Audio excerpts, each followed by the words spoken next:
한인 비영리단체와 청소년단체들이 한인들의 센서스 참여율을 높이기 위해 앞장서기로 했습니다. 5천여 한인 가구들을 직접 방문해 센서스 참여를 독려하기로 했습니다. 코로나 사태가 장기화되면서 식료품 가격들이 급등하고 있습니다. 운송 비용이 크게 오르고 수요까지 증가했기 때문입니다. 신규 확진자 수가 지속적으로 줄어들면서 주정부의 가이드라인이 완화될지 기대감이 고조되고 있습니다. 개빈 뉴섬 주지사는 빠르면 내일쯤 새로운 가이드라인을 발표할 예정입니다. 연방준비제도가 2% 물가관리 정책을 사실상 포기하기로 했습니다. 평균 물가관리 제도를 도입해 금리 인상을 상당 기간 하지 않기로 했습니다. 모기지 신청 건수가 지난해에 비해 또다시 급증했습니다. 신규 주택 판매는 14년 만에 최고 수준을 나타냈습니다.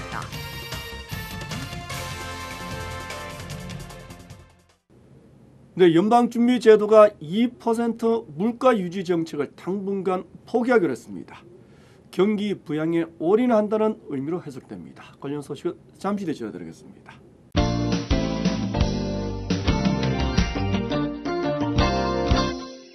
네, 오늘은 인구 총조사, 센서스 관련 소식부터 시작하겠습니다.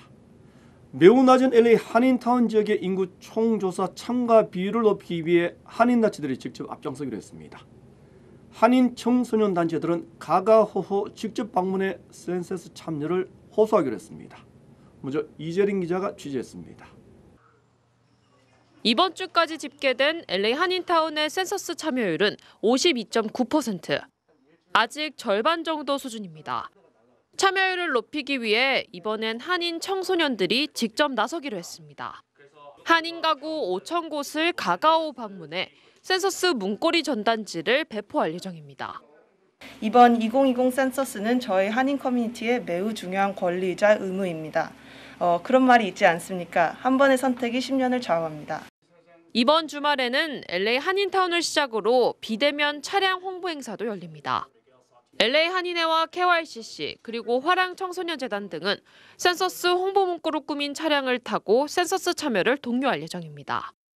한인타운에서 시작해 리틀 방글라데시 그리고 롱비치 캄보디아타운까지 차량 50여 대 행렬이 이어집니다. 굉장히 중요한 거니까 우리 한인들의 혜택은 인구 조사부터 시작한다고 생각하시고 아무리 바쁘시더라도 5분, 10분 제가 해보니까 5분, 10분이면 이거를 할 수가 있어요. LA 한인회는 오는 토요일 오전 10시부터 센서스에 대한 설명회를 개최하고 마스크와 손 세정제도 배포할 계획입니다. LA에서 SBS 이재린입니다.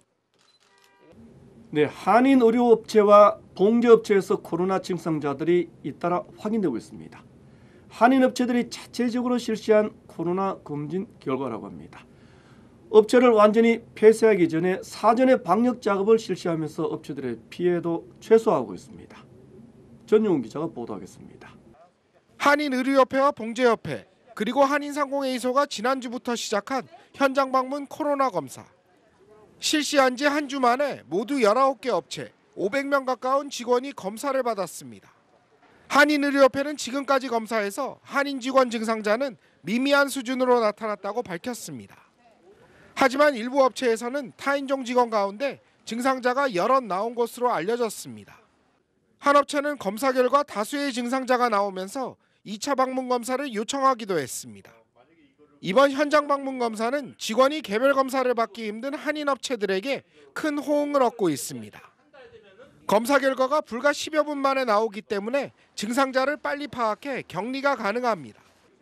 업체 전체의 영업을 중단할 필요 없이 방역 조치가 가능해 사업상 피해도 최소화할 수 있습니다.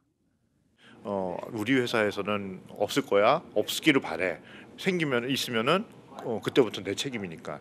이제 그런 한 달 전, 2달 전의 모습하고 지금의 뉴노멀하고는 다르다는 얘기죠. 그래서 이거를 좀 적극적으로 활용을 하시는 것이. 한인의료협회와 봉제협회는 다음 주에도 예약된 200여 명을 포함해 추가 신청 업체들에게 방문 검사를 제공할 방침입니다. LA에서 SBS 전영웅입니다. 네, 코로나 사태가 장기화되면서 식료품 가격이 크게 올라갔습니다. 코로나 확진자가 증가하면서 식료품 가공 공장들이 가동을 멈춘 것이 원인입니다. 집에 머무른 시간이 늘어나면서 수요가 증가한 탓도 가격 상승의 요인이라고 합니다. 이사민 기자가 보도하겠습니다. 마켓을 찾은 소비자들은 식료품 가격을 보고 놀라지 않을 수 없습니다. 고공행진하는 식료품 가격으로 세일 식료품만 구입하기 위해 마켓 두세 곳을 찾는 알뜰 소비자들까지 등장했습니다. 분주의 세일, 마켓 세일 이런 게 한꺼번에 나오는 사이트에서 다 보죠. 몰아서 여기 가서는 이거 이렇게 사지 않으면 안 돼요. 연방경제분석국은 코로나 사태 장기화로 식료품 가격이 많게는 20%까지 폭등했다고 밝혔습니다. 식료품 가격을 지난 2월과 비교했을 때 소고기가 20% 증가했고 닭고기는 11%, 그리고 달걀 가격은 10%나 상승했습니다. 코로나 사태 이후 운송비가 상승하면서 식료품 가격 상승을 부추겼습니다. 소규모 회사들이 문을 많이 닫아요. 코로나 사태 막 벌어질 때 초창기에는 많았죠. 특히 항공 운송료가 크게 올랐습니다. 일부 항공 운송료의 경우 100%까지 폭등했습니다. 여객기를 화물기로 개편해서 지금 화물로 좀 수익을 올리고 있거든요, 애들이. 그러니까 거의 더블로 올랐어요. 또한 집에서 요리를 하는 사람들이 늘어난 것도 식품 가격 인상으로 이어졌습니다.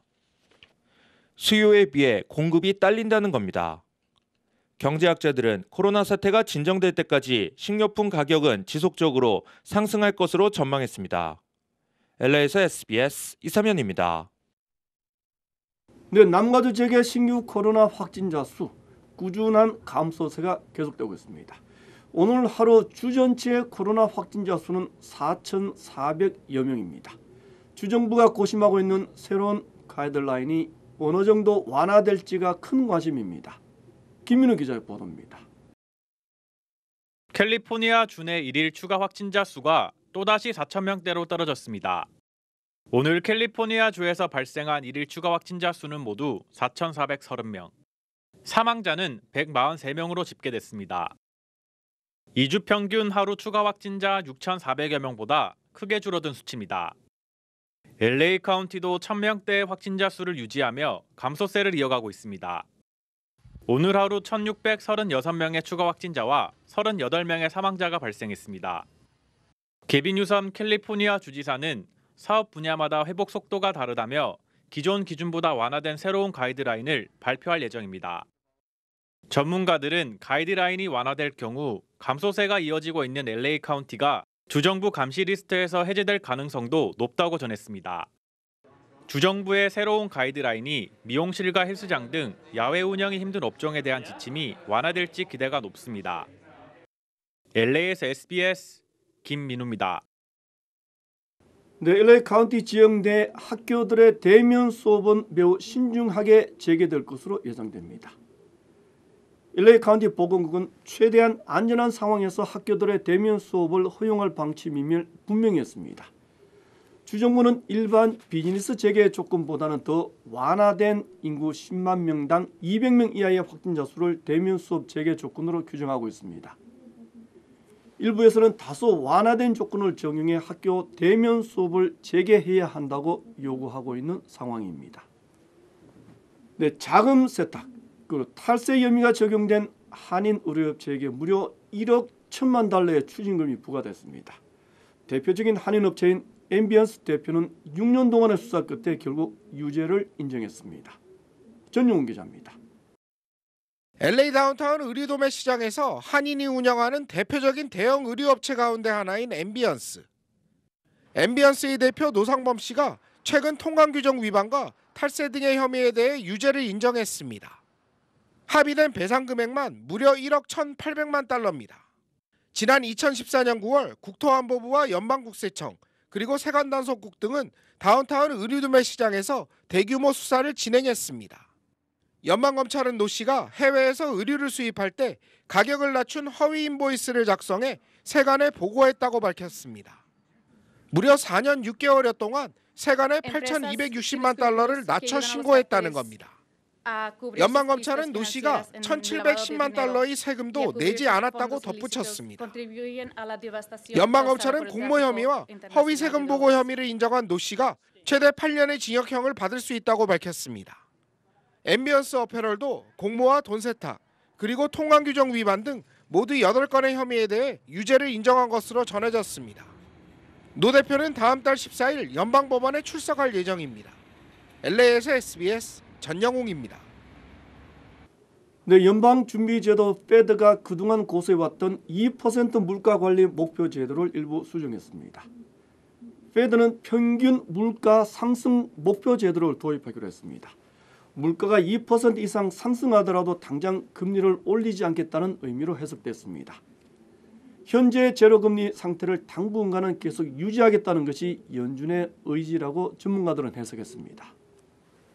네, 캘리포니아 주정부가 렌트비 지급을 유예하기로 한 기간이 이번 달 말인 오는 31일 종료될 예정입니다. 주의회는 현재 추가로 연장하는 법안을 심의하고 있습니다. 법안이 조만간에 통과되지 못할 경우에는 대량으로 강제 퇴거당하는 사태가 불가피하게 됐습니다. 보도에 이사명 기자입니다. 코로나 사태로 렌트비를 내지 못하는 세입자가 강제 퇴거를 당할 위기에 처했습니다. 빠르면 다음 달 2일부터 강제 퇴거가 집행될 수 있다는 겁니다. 캘리포니아주 의회가 강제 퇴거를 방지하는 법안을 통과시키면 퇴거를 막을 수 있습니다. 만약 법안이 통과되지 않을 경우 수천 명의 주민들이 퇴거를 당할 수 있다는 지적입니다. 수천 건에 달하는 새로운 강제 퇴거 집행 신청이 법원에 접수된 상황입니다. LA 카운티에서 지난 4월부터 2달 동안 최소 1,122건의 추가 강제 퇴거 신청이 접수됐습니다. 또한 오렌지 카운티는 570건의 새로운 신청이 들어왔습니다. 캘리포니아주 상하원은 하원에서 발의한 새로운 강제 퇴거 금지 법안을 오는 31일까지 통과시켜야 합니다. 의원 3분의 2 이상의 찬성표를 획득해야 금지 법안이 통과됩니다. SBS 이사면입니다. 네, 지난주 신청한 신규 실업수당 청구 건수가 모두 100만 건인 것으로 나타났습니다. 연방노동부는 전주보다 9만 8천여 건가량 감소한 100만 6천 건으로 조사됐다고 밝혔습니다. 2주 연속 실업수당 100만 건이 이어졌습니다. 전문가들은 청구 건수는 다소 줄어들었지만 고용시장은 매우 느린 속도로 회복되고 있다고 진단했습니다. 네, 지난달 신규 주택 판매 건수가 전달에 비해 또다시 13.6%나 증가했습니다. 1년 전보다는 36% 급등한 수준입니다. 14년 만에 최고 수준입니다. 주택 모기지 신청 건수도 지난해보다 33%나 늘어났습니다. 부동산 전문가들은 성수기의 대기 수요층이 8월에 접어들면서 직접 구입하고 있는 것으로 설명했습니다. 네, 다음 소식 전하겠습니다. 흑인 남성이 백인 경찰의 무차별 총격을 받은 제이콥 블레이크 사건 이후에 미국 프로농구 선수들까지 경기를 보이콧하기 시작했습니다. 이에 대해 트럼프 대통령은 NBA가 정치 집단이라며 맹비난했습니다. 김수영 특파원이 보도하겠습니다. 워싱턴입니다. 트럼프 대통령은 제이콥 블레이크 사건 항의 표시로 경기를 거부하고 있는 NBA 선수들을 맹비난했습니다. I know their ratings have been very bad, and that's unfortunate. They become like a political organization, and that's not a good thing. I don't think that's a good thing for sports or for the country. 비무장 상태에서 백인 경찰의 총에 블레이크가 맞는 장면을 봤냐는 질문에는 끝까지 답을 하지 않았습니다. Have you seen the video of the shooting death of Jacob Blake? And they're doing it for political reasons. NBA 플레이오프 1라운드 경기 취소를 시작으로 프로축구와 프로야구에서도 출전 거부 선언이 이어지고 있습니다. 바이든 민주당 대선 후보는 트럼프 행정부가 인종차별을 조장하며 폭력을 부추기고 있다고 비난했습니다. And all this administration does is keep pouring gasoline on the fire. It's all about division. 조지 플로이드 사건 이후 백악관 주위에 다시 쇠울타리가 등장했습니다. 오늘 트럼프 대통령의 후보 수락 연설과 함께 대규모 인종차별 반대 집회도 진행될 예정이어서 긴장은 고조되고 있습니다. 워싱턴에서 SBS 김수영입니다. 네, 건강 이상설이 나돌면서 사임설까지 나왔던 일본의 아베 총리가 자신의 입장을 직접 밝히기로 했습니다. 거취에 관한 언급도 나올지 큰 관심을 끌고 있습니다. 도쿄 특파원이 취재했습니다. 유성재 특파원입니다. 일본 아베 총리가 오늘 오후 5시 도쿄 총리관저에서 기자회견을 개최합니다. 회견 형식으로 기자들과 만나는 건 지난 9일 원폭 희생자 추모 행사 직후 나가사키에서 가진 기자회견 이후 20일 만입니다.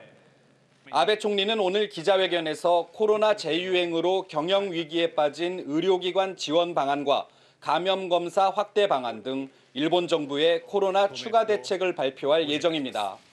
그러나 일본 언론의 관심은 아베 총리의 현재 건강 상태에 쏠려 있습니다.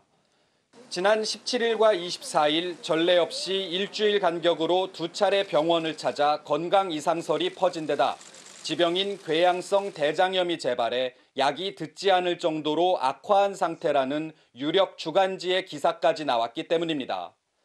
일본 정부 대변인인 스가 관방장관은 어제 한 언론 인터뷰에서 아베 총리의 건강에는 문제가 없고 내년 9월까지인 임기도 완주할 수 있다고 강조했습니다. 그러나 아베 총리의 건강 상태와 향후 정국 운영 방향에 대해 집권 자민당 내부에서도 이견이 엇갈리고 있어 오늘 기자회견에서 총리 본인이 이와 관련해 어떤 설명을 할지 주목됩니다. 도쿄에서 SBS 유성재입니다. 네, 북한 관련 소식 전하겠습니다. 북한 지역에도 태풍 바비가 휩쓸고 지나가면서 큰 피해가 발생했습니다. 북한 매체들은 이례적으로 생방송을 하면서 속보 방송을 계속 내보냈습니다. 예전에는 볼 수 없었던 모습이었습니다. 보도의 안정식 기자입니다. 강풍에 나무가 여기저기서 쓰러지고 전신주가 부러지면서 도로를 가로막았습니다. 건물 유리창이 강풍에 깨지고 떨어진 구조물이 길에 나뒹굽니다. 태풍 바비가 오늘 새벽 5시 반쯤 황해도 옹진반도에 상륙하면서 북한 지역에도 피해가 속출했습니다. 최대 바람 속도가 35m 해초 이상이고 그래서 피해 상황이 적지 않습니다. 조선중앙TV도 어제부터 태풍 특보 체제였습니다. 평일에는 오후에만 방송했는데 어제는 종일 방송, 오늘은 이례적으로 새벽까지 방송하면서 중간중간 정규 방송을 끊고 태풍 특보를 했습니다. 북진 땅 현재 태풍 8호의 특히 아나운서들 현장 취재는 그동안 볼 수 없었던 장면입니다. 이렇게 남포 시내 안에 여러 군데 도로가 큰 물로 인해서 끊어져서 교통이 마비된 상태에 있습니다. 지금 현재 시간은 7시 30분입니다. 이 태풍 8호가 지금 평양시와 가까워짐에 따라서 그 바람 속도가 점점 더 세지고 있습니다. 북한의 달라진 재난 보도는 김정은 위원장이 정치국 확대 회의까지 열고 태풍 대비를 강조한 것과 관련이 있어 보입니다. 다만 전체적인 피해 규모는 공개되지 않았는데 노동신문은 오늘도 자력갱생을 강조하며 어려움이 있다고 해서 외부를 바라보지 말라고 강조했습니다. SBS 안정식입니다. 이제는 한인 청소년들까지 현장에 나서기로 했습니다. LA 한인타운의 인구 조사 참여율 너무나 낮기 때문입니다. 가가호호 직접 찾아가 센서스에 참여하려고 동약을 했습니다. 5천여 가구를 방문한다는 목표도 잡았다고 합니다. 10대 한인 청소년들은 묻습니다. 단 10분 참여하면 10년을 바꿀 수 있다고 호소합니다. 인구조사 몇 가지 질문에만 답하면 됩니다. 아주 간단합니다. 왜 아직도 하지 않았습니까? 이 문서 마치겠습니다. 고맙습니다.